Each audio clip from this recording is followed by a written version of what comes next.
estou aqui com a Gabriela Busato e do Júlio César. Os dois são co-diretores do curta-metragem A Última Sala, que fala sobre a perda dos cinemas de rua no centro de Vitória. Vocês falaram aqui no debate que vocês são egressos do curso de cinema e audiovisual da Da UFES, né? UFES, isso. E eu queria saber, que vocês comentaram que o filme ele surgiu primeiro na disciplina laboratorial, e vocês disseram que da primeira montagem que vocês entregaram na disciplina até o curta que foi exibido ontem, teve algumas mudanças. Você poderia falar como foi esse processo e quais mudanças são essas? Bom, a gente começou mesmo como um curta universitário, né? Então a gente estava fazendo tudo sem recurso, a gente estava usando os equipamentos da UFES e tudo mais.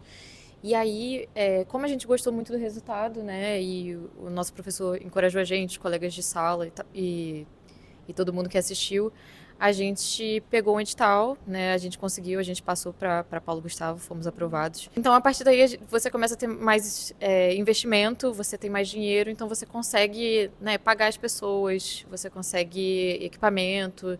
Então, foi uma grande diferença, assim, pra gente. Foi bem importante esse investimento, senão acho que a gente não teria conseguido finalizar o curso nessa qualidade.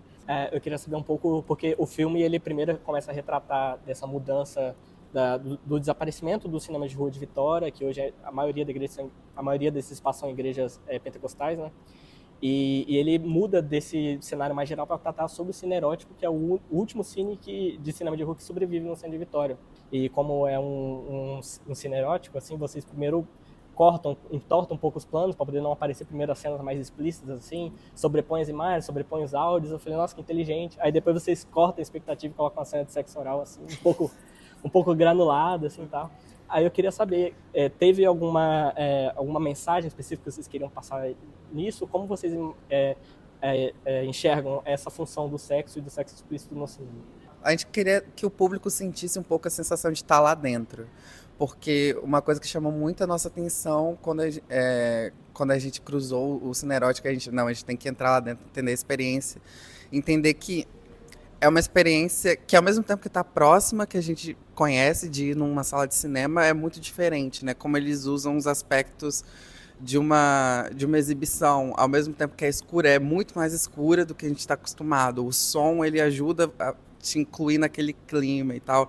E a gente queria trazer um pouco disso, né? De como é que a gente transporta o público para entender como é que é uma sessão lá dentro, né? Eu acho que a gente não tem que pensar sempre...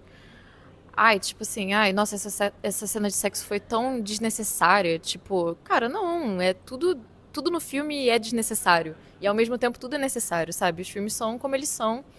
E eu sou super a favor de sexo no cinema. De uns tempos para cá a gente entrou Um conservadorismo, né? Não só no conservadorismo, mas que muitas vezes está disfarçado de um conservadorismo, mas uma funcionalidade no cinema que não é para ser, né? Tipo, o cinema é arte, ele pode ser qualquer coisa, ele pode expressar qualquer coisa, e as coisas não precisam necessariamente ter uma função, mas podem também, né?